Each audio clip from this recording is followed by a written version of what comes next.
അതിനൊരു കാര്യം കൂടി പറയട്ടെ.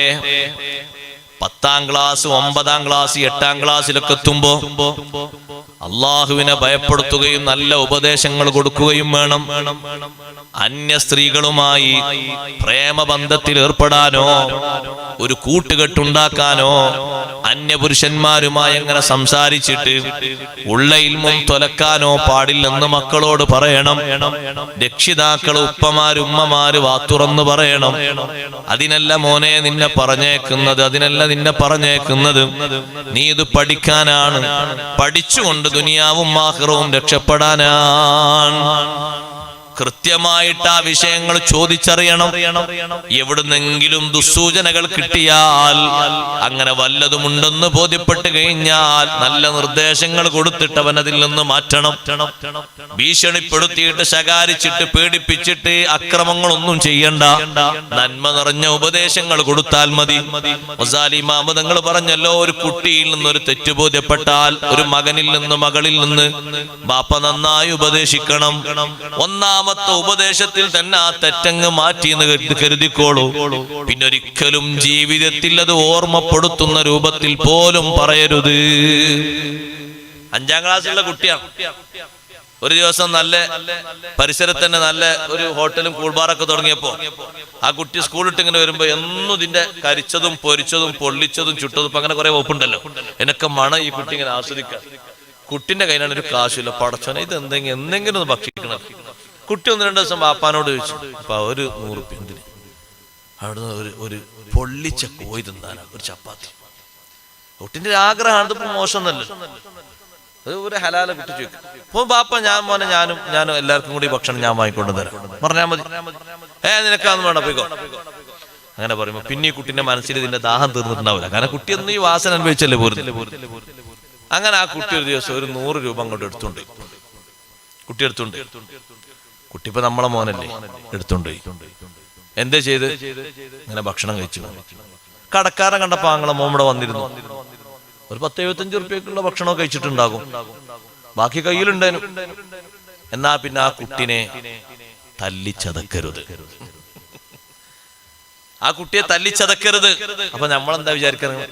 100 രൂപ ഓനെടുത്ത് കൊണ്ടുപോയി കാട്ട് കള്ളനായി എന്ന് പറയുന്നത്.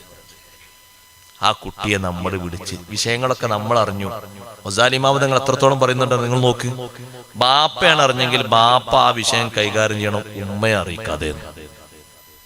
ഉമ്മ അറിഞ്ഞെങ്കിൽ ഉമ്മ കുട്ടിനെ ഉപദേശിക്കണം, ബാപ്പാൻ അറിയിക്കാതെ. ഇത് ചില മഹാന്മാരുണ്ട്, പോലെ അങ്ങാടിയിലടക്കം പാട്ടാടും. എങ്ങനെ മോനിങ്ങനെ വരാണ്, പിന്നെ ബാപ്പയുടെ അടുത്തേക്ക് മോൻ വരൂല. അതാ എന്റെ പുരയിൽ ഒരു തെറിച്ച സാധനം അതാ വരുന്നു. ഈ കുട്ടി 7ാം ക്ലാസ് 8ാം ക്ലാസ് എത്തിയിട്ടുള്ളൂ. ഓന്റെ കഥറിങ്ങ. പിന്നെ ആ കുട്ടികളെ മാനക്കേട് തീരോ, ദുന്യാവൊന്ന് തീരോ? നമ്മളൊന്ന് ആലോചിച്ച് നോക്കുകയാണെങ്കിൽ ഒരു നിലക്കുതി യോജിക്കൂലല്ലോ. നമ്മുടെ സ്വന്തം മോനെ പറ്റി പറഞ്ഞതാ അവന് മോനെ കൊണ്ടാണ് ഞാൻ ആകത്ത് പറഞ്ഞേ കണ്ടില്ലേ. എന്നാ ബാപ്പ എന്നെ കൊണ്ട് തോരണ്ട, കുട്ടി പിറ്റേന്നെ കയറി ബാംഗ്ലൂർക്ക്. ബാപ്പ എന്നെ കൊണ്ട് തോരേണ്ട, ബാപ്പ നല്ലതൊക്കെ ജീവിച്ചോളൂ, ഞാനിവിടെ ജീവിച്ചോളാം. അപ്പൊ അതേപോലത്തെ വേറെ കുട്ടികൾ 2 കൂടി നീങ്ങിയതാണ്. നമ്മൾ ആരെ കേസ് പറയും? അതുകൊണ്ടാ ഗസാലി ഇമാം തങ്ങൾ പറഞ്ഞത്, ഒരു വട്ടം പറഞ്ഞിട്ട് നിർത്തിയാൽ ഉപദേശിക്കണം. ഫസ്റ്റ് തന്നെ ശകാരിച്ചടിച്ച് വേദനിപ്പിക്കരുത്. സംഗതി ഈ കുട്ടി ചെയ്തൊരു തെറ്റതിനുണ്ട്. ബാപ്പ പക്ഷേ ബാപ്പാന്റെ ശൈലി മാറിയത് കൊണ്ട് കുട്ടി അങ്ങനെ ചെയ്തതാണ്. ബാപ്പാക്കെന്ന് പറഞ്ഞാൽ മോനെ സ്കൂളൊന്നും ഇല്ലാത്ത ദിവസം ബാപ്പാക്ക് സൗകര്യം കിട്ടുമ്പോ ബാപ്പ അതൊക്കെ കൊണ്ടുവരും, ഞങ്ങൾക്ക് എല്ലാവർക്കും കഴിക്കാൻ. അപ്പൊ ആ കുട്ടിയൊരു പക്ഷേ ബാപ്പാക്ക് ഒഴിവുള്ള ദിവസം ഓർമ്മപ്പെടുത്തും, ബാപ്പ നിങ്ങൾക്ക് പണിയൊന്നും ഇല്ലല്ലോ, നിങ്ങൾ കഴിഞ്ഞ ആഴ്ച പറഞ്ഞില്ല വാങ്ങിത്തരാൻ. അത് ഞാൻ ഇക്കൊല്ലല്ല അടുത്തൊല്ലാണ്. അങ്ങനെ പോകരുത്, അങ്ങനെ ദീർഘായുസോടെ പോകരുത്. കുട്ടിയോട് പറഞ്ഞാലും സംഗതി ഒരു വാക്കാണത്, അത് പൂർത്തിയാക്കണം. കാരണം നമ്മളത് പാലിക്കുമ്പോ അവർക്ക് കൂടി ഒരു പാടാണ്. ബാപ്പ ഈ വാക്ക് പാലിക്കുമ്പോ വാക്ക് പാലനം എന്നുള്ളത് വലിയൊരു അടയാളാണ്. അപ്പൊ കുട്ടി കൂടി ഒരു മാതൃകയാണ്. മാമോനെ ബാപ്പ കൊണ്ടുവന്നേരം പ്രശ്നമാക്കണം. ഞാൻ വൈകുന്നേരം പോകുമ്പോ വൈകുന്നേരം ബാപ്പ വന്നു, വീട്ടിൽ ഭക്ഷണം ഒന്നും വെക്കണ്ടെന്ന് രാത്രി ഈ ഭക്ഷണം ആക്കാം, നല്ല പത്തിരിയും ചപ്പാത്തിയും വാങ്ങി കഴിക്കാൻ പറ്റുന്ന നല്ല ഒരു കോഴിയും കൊണ്ട് കുട്ടികളോട് പറഞ്ഞു, എല്ലാവരും നല്ലോണം ഓതിക്കോളി, നല്ലോണം എഴുതിക്കോളി, ഇതാക്കൊണ്ടെന്ന്. കുട്ടികൾക്ക് മണങ്ങനെ കിട്ടിയപ്പോ ഓത്തൊക്കെ റാഹത്തായി നടന്നു. ആയിക്കോട്ടെ, നടന്നോട്ടെ. നല്ല എഴുത്തൊക്കെ നടന്നു, സന്തോഷമായി. രാത്രി എല്ലാവരും കൂടി നല്ല ഭക്ഷണം കഴിച്ചു. അൽഹംദുലില്ലാഹ്. ഇങ്ങനെ ഉണ്ട് മോനെ, ടേസ്റ്റ് ഇല്ല? ഓ ടേസ്റ്റ് ഉണ്ട്. ഈ വാസന വാപ്പ ഞാൻ എന്നും വാസനിക്കാറുണ്ട്, പക്ഷെ എത്ര ദിവസമായി നിറങ്ങൾ. അങ്ങനെ നമ്മളെ മക്കൾ തന്നെയല്ലേ ആ ഭക്ഷണം കഴിക്കുന്ന സന്തോഷത്തോടെ. മോശപ്പെട്ട ഭക്ഷണമല്ലല്ലോ, ഹലാലന്നല്ലേ, അവർക്ക് സുഭിക്ഷമായ ഭക്ഷണം തന്നെയല്ലേ, കേടൊന്നുമില്ലല്ലോ ഇതില്, നല്ല രൂപത്തിൽ തന്നെയല്ലേ കൊണ്ടു നിർത്തത്. പക്ഷെ ഈ വാക്കുകൾ നമ്മളിങ്ങനെ പറയും, തരാ തരാ തരാ. പക്ഷെ അത് ഈ തരാ തരാ അങ്ങനെ നീണ്ടുപോകും. ചിലര് പിന്നെയും ചോദിക്കുമ്പോ ഒരു പക്ഷെ എന്താണ് പോയി കഴിഞ്ഞ പിന്നെ ചോദിക്കൂല. രണ്ടും അല്ല ശൈലി, അത് പൂർത്തീകരിക്കലാണ് ഏറ്റവും നല്ലത്. എന്നാ പിന്നെ ബാക്കിയുള്ള ബുദ്ധിമുട്ടൊന്നും ഉണ്ടാവില്ല. പൂർത്തീകരിക്കാതെ തെറിപ്പിച്ചു വിട്ടപ്പോഴാണ് കുട്ടി നോക്കിയത്. ബാപ്പ അയച്ചു വെക്കുമല്ലോ ഫാനും കുപ്പായൊക്കെ, ഞാനും നോക്കട്ടെ. ബാപ്പ കുപ്പായ അയച്ചത് കുളിക്കാൻ പോയി, പൈസ ഇങ്ങനെ ഉന്തി കാണുന്നു. കുട്ടി ആ പൈസ നോക്കുമ്പോ 100ന്റെ എത്ര നോട്ടുണ്ട്? ഒരു നോട്ട് ഇപ്പൊ ഞാൻ എടുത്തിട്ട് ബാപ്പാക്ക് വല്ലതും പറയോ? എത്ര നോട്ടത്തിലുണ്ട്? ഒരു നോട്ട് എടുത്ത് കൊണ്ടുപോയി. അങ്ങനെ കൊണ്ടുപോയിട്ട് ആ കുട്ടിയെ അടിക്കാനും മർദ്ദിക്കാനും ഒന്നും നമ്മൾ തുന്നരുത്. നമ്മൾ ആ കുട്ടിനെ അടുത്തേക്ക് വിളിച്ച് ഉപദേശിക്കും. എന്തിനാ ഉപദേശിക്കുന്നത്? ആ കുട്ടി മേലാൽ ഇത്തരത്തിലൊരു പ്രവൃത്തി ചെയ്യാതിരിക്കാനാണ്. ഇത് പരസ്യപ്പെടുത്തിയാൽ എന്ത് വരുന്നറിയോ? കുട്ടിന്റെ കൂടെ പ്രോത്സാഹിപ്പിക്കാൻ ഒരാളുണ്ട്. ആളെ പേരറിയോ? അതാണ് ശൈത്താൻ. ശൈത്താൻ കുട്ടിനോട് പറയും, ഏതായാലും എന്റെ വാപ്പ എന്നെ കള്ളനാക്കിയില്ലേ, ഇനിയാണ് കട്ടോ. അപ്പൊ ആ കുട്ടി ഇതുവരെ പൊരേന്ന് എടുത്തു, പിന്നെ അലക്കത്ത് എടുക്കും, അവിടുന്ന് എടുക്കും, പിന്നെ പത്രത്തിലൊക്കെ വെണ്ടക്കക്ഷരത്തിൽ വരും. ഇപ്പൊ നമ്മൾ എന്താ ഈ കുട്ടിക്ക് ഞാൻ കാരണം? നമ്മളെന്നെ കാരണം, നമ്മളെന്നെ കാരണം. പക്ഷെ നമ്മളെ ചിന്തിക്കൂല, ആ ടൈമിൽ ചിന്തിക്കൂല. ഞാൻ എന്റെ ഉപ്പമാരോട് രക്ഷിതാക്കളോട് പറഞ്ഞു, ഗസാലി ഇമാം റളിയല്ലാഹു അൻഹു പറയാൻ, ഒരു വട്ടം പറഞ്ഞിട്ട് കേട്ടില്ലേ, രണ്ടാമത് കുറച്ചുകൂടി ഊക്കുകൂട്ടി പറയണം. ഇത് പറയേണ്ട ഒരു സമയത്ത് പറയണം കേട്ടോ. അങ്ങനെ കയ്യൂരി വിടരുത്, കയ്യൂരി വിടരുത്. ഒക്കെ കഴിഞ്ഞിട്ട് ലാസ്റ്റ് ഘട്ടത്തിലല്ല പറയേണ്ടത്. നമ്മൾ വീക്ഷിക്കുമ്പോഴും നിർദ്ദേശിക്കുമ്പോഴും നിർദ്ദേശം കിട്ടുമ്പോഴും സമയത്തിനനുസരിച്ച് പറയണം. നമ്മളോട് പറഞ്ഞു, ചില ആളുകൾ വന്നിട്ട് നിങ്ങളെ കുട്ടി ഇന്നാലിന്ന സ്ഥലത്ത് അങ്ങനെ വെയിറ്റ് ചെയ്യുന്നുണ്ട്, അവൻ സ്കൂള് വിട്ടിട്ടും പിന്നെയും അവിടെ കുറെ പെൺകുട്ടികളോടൊപ്പം അല്ലെങ്കിൽ ആൺകുട്ടികളോടൊപ്പം തുള്ളുകയാണ്, ചാടുകയാണ്, നേരം കളയുകയാണ്. എന്റെ കുട്ടിയോ? എന്റെ കുട്ടിക്ക് അങ്ങനത്തെ ഒരു കുഴപ്പമുണ്ടാവരാ എന്നോണ റിപ്പോർട്ട്. അയാള് കൂട്ടുകാരനല്ലേ എന്നിട്ട് സ്വകാര്യമായിട്ട് പറഞ്ഞു കൊടുത്താണ്. അപ്പോ ഒരു പക്ഷെ നിന്ന് കുട്ടിനങ്ങോട്ട് മിനിക്ക്. പിന്നെ കുട്ടിനോട് ചോദിച്ചതും പറഞ്ഞതുമില്ല. പിന്നെ സംഗതി അങ്ങോട്ട് വഷളായപ്പോഴാണ് മറ്റയാൾ, ഞാൻ അന്ന് എന്നോട് പറഞ്ഞില്ലേ, ശരിയാടാ ഞാൻ അന്ന് അങ്ങനെ വിട്ടു, ശരി നീ അനുഭവിച്ചു, ഞാൻ അന്ന് പറഞ്ഞില്ല, എങ്ങനെ ഒരു വിഷയം ഉണ്ടാ കുട്ടിയിലൊന്ന് പറഞ്ഞു കൊടുക്കണം, മെയിൻ തന്നെ ചെയ്തില്ലല്ലോ, മിണ്ടിയ തന്നെ അല്ലല്ലോ, പറഞ്ഞു തന്നെ അല്ലല്ലോ, ഇപ്പൊ സംഗതി എന്തായി? അപ്പൊ ആര് നമ്മളോട് നിർത്തിയാലും അവരെ നമ്മൾ ഗെയ്ത്തണ്ട. ആ പറഞ്ഞതിൽ എന്തെങ്കിലുമൊക്കെ ഉണ്ടാകുമെന്ന് നമ്മൾ ദേഷ്യം പിടിക്കണ്ട, സീക്രട്ട് ആയിട്ട് അന്വേഷിച്ചാൽ മതി. പരസ്യമായിട്ടല്ല, സീക്രട്ട് ആയിട്ട്. ഗസാലി ഇമാം തങ്ങൾ അങ്ങനെ പറഞ്ഞു, പരസ്യമായിട്ട് അന്വേഷിച്ചു, സീക്രട്ട് ആയിട്ട് അന്വേഷിക്കും. അങ്ങനെ ബാപ്പനോട് കുട്ടി സംസാരിച്ചു, ഈ വിഷയം എങ്ങനെ ഉണ്ട്. എന്നാ ഉപ്പ നേരെ പോയിട്ട്, പിന്നെ അനക്ക് കേൾക്കണോ? ആരോട്? ഉമ്മാനോട്. ആ അങ്ങനെ ഇങ്ങനൊക്കെ ഉണ്ടോലെ? ഇല്ലല്ല പറയണ്ട, നിങ്ങൾ പറഞ്ഞിട്ട് തിരുത്തിയെങ്കിൽ ഇനി ആരോടും പറയണ്ട, ഒരാവശ്യം അതിലില്ല. പറഞ്ഞാൽ പിശാചൊരു പക്ഷേ പൊക്കിക്കൊണ്ടുവരും. രണ്ടാമതും സംഭവിച്ചു, ഉപദേശിക്കണം, നല്ല ഉപദേശം. മൂന്നാമത് കുറച്ചുകൂടി കാർക്കശ്യമായി ഉപദേശിക്കണം. ബാപ്പാന്റെ ബന്ധം മുറിക്കരുത് മോനെ, ഉമ്മാനോടുള്ള ബന്ധം മുറിക്കരുത് മോനെ. ഈ ബന്ധമാണ് ജീവിതത്തിൽ ഏറ്റവും വലിയ വിജയം നിനക്ക് നൽകുന്നത്.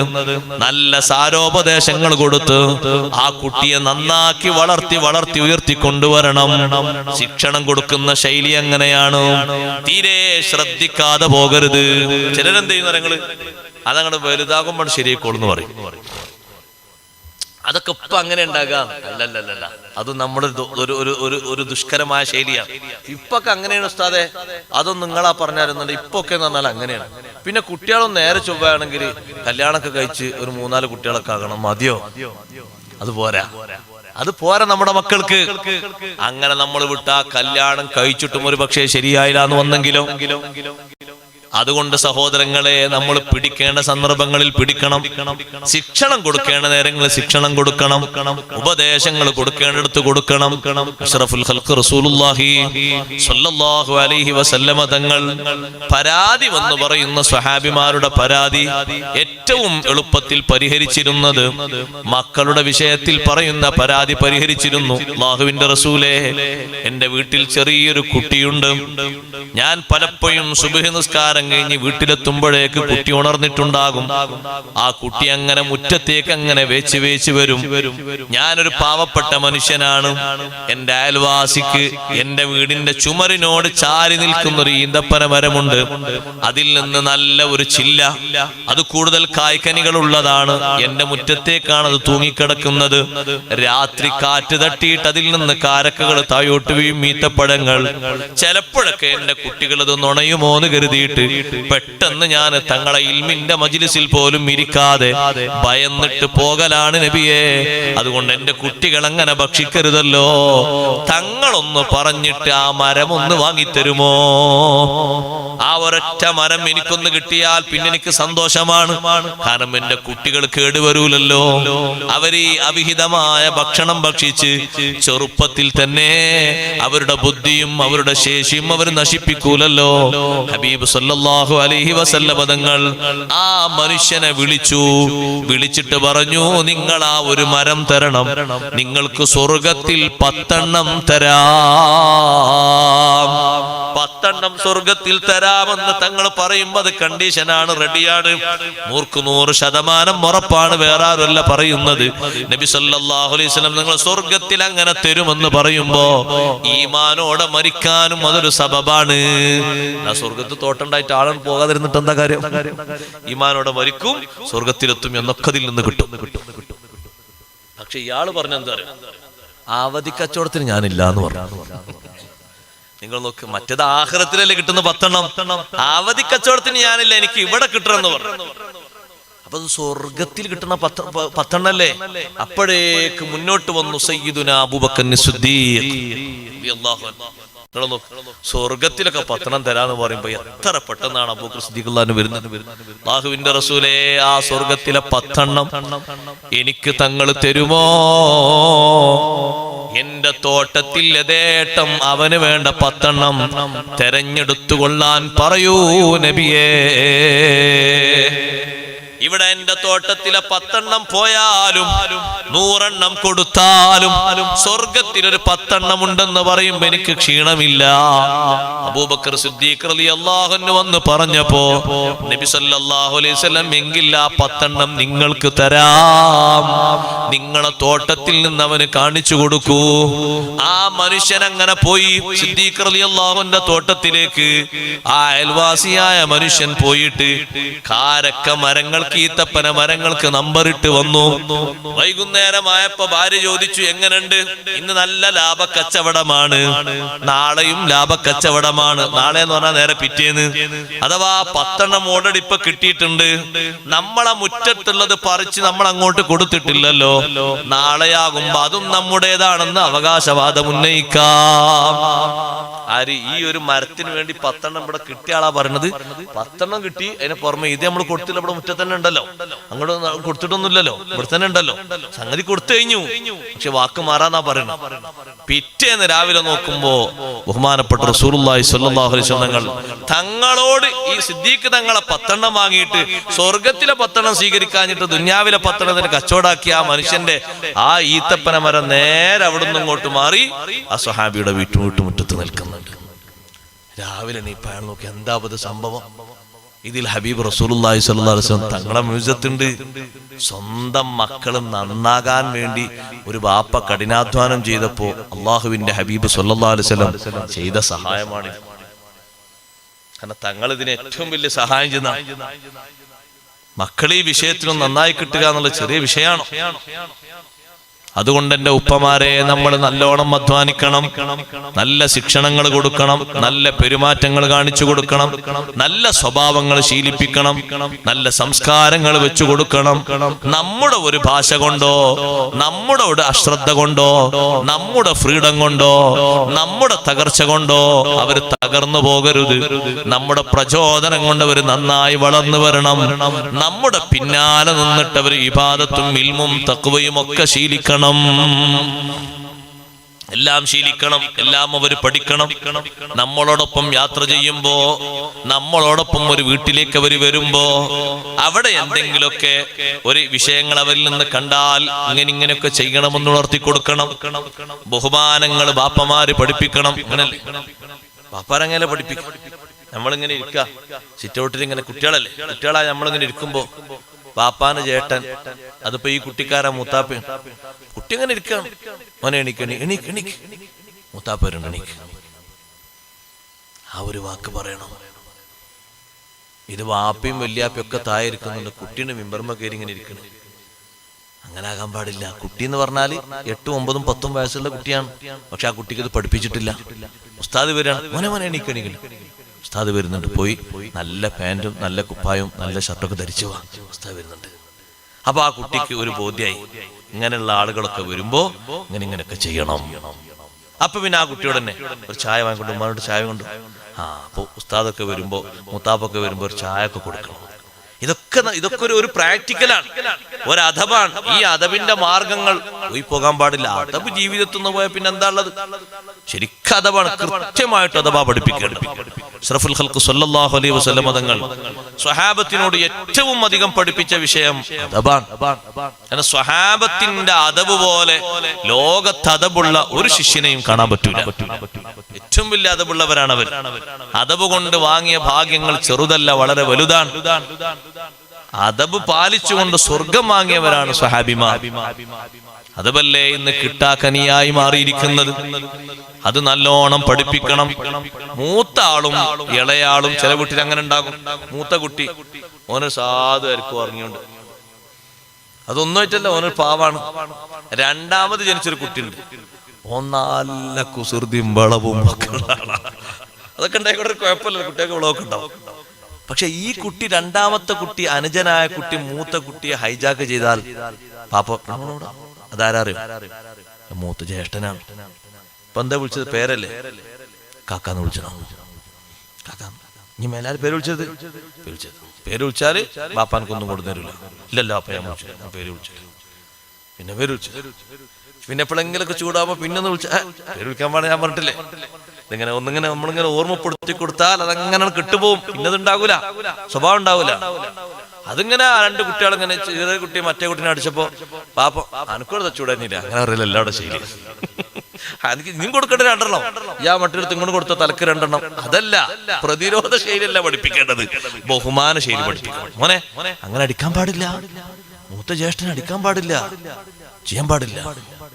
അപ്പൊ മൂത്ത കുട്ടി വന്നിട്ട്, ബാപ്പ ഞാൻ ഓനത്ര വിളിച്ചിട്ടും വരുന്നില്ല. അപ്പൊ എന്നെ വിളിച്ചില്ലേ? കാക്ക വിളിച്ചില്ലേ? എന്നിട്ടെന്താ വരാത്ത? കാക്ക എപ്പ വിളിച്ചാലും വരണം. മൂത്തവർക്കുള്ള ഈ അദബൊക്കെ ബാപ്പമാര് ഉമ്മമാര് കീപ്പ് ചെയ്ത് പഠിപ്പിക്കണം.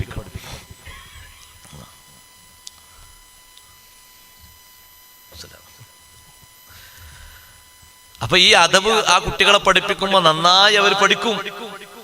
ചിലപ്പോ ഈ കുട്ടികൾ കുസൃതി കൊണ്ടൊരു പക്ഷേ അവരെ മുന്നിൽ അങ്ങോട്ടും ഇങ്ങോട്ടും ഓടുകയും ചാടുകയും ചെയ്യുമ്പോ അങ്ങനെ ഓടരുത്, ചാടരുത്. മൂത്താളുകൾ അവിടെ ഉണ്ട്, മൂത്താപ്പ അവിടെ ഉണ്ട്, ഒച്ചുണ്ടാക്കരുത്. ബാപ്പ അവിടെ ഉണ്ട്, ഒച്ചുണ്ടാക്കരുത്. ബാപ്പാന്റെ ബഹുമാനം ഉമ്മയും, ഉമ്മാന്റെ ബഹുമാനം ബാപ്പയും പഠിപ്പിക്കണം. നിങ്ങൾ ഉമ്മാനെ നല്ല നോക്കണ്ടോ, ഉമ്മാനെ അനുസരിക്കണം. താരി ബാപ്പ ഉമ്മാനെ അനുസരിക്കണേ, ഉമ്മ പറഞ്ഞ കേൾക്കണം കേട്ടോ, ഉമ്മാനോടൊന്നും എതിർത്ത് പറയരുത് കേട്ടോ. ബാപ്പ ബാപ്പാക്കുള്ള ബഹുമാനങ്ങളൊക്കെ ഉമ്മയും, അതങ്ങനെ പഠിപ്പിക്കണം. അങ്ങനെ പഠിപ്പിക്കുമ്പോ 2 ബഹുമാനം ഇപ്പൊ കുട്ടിക്കായി. ഇത് 2 ആളും പറയാതിരുന്നാ എന്താകും? അതങ്ങനെ ഒരു മരം വളരുമ്പോ ഒരു പക്ഷെ അങ്ങനെ വളർന്നു, ആ കാറ്റും ആ വെയിലും തൊടും ചട്ടിട്ട്.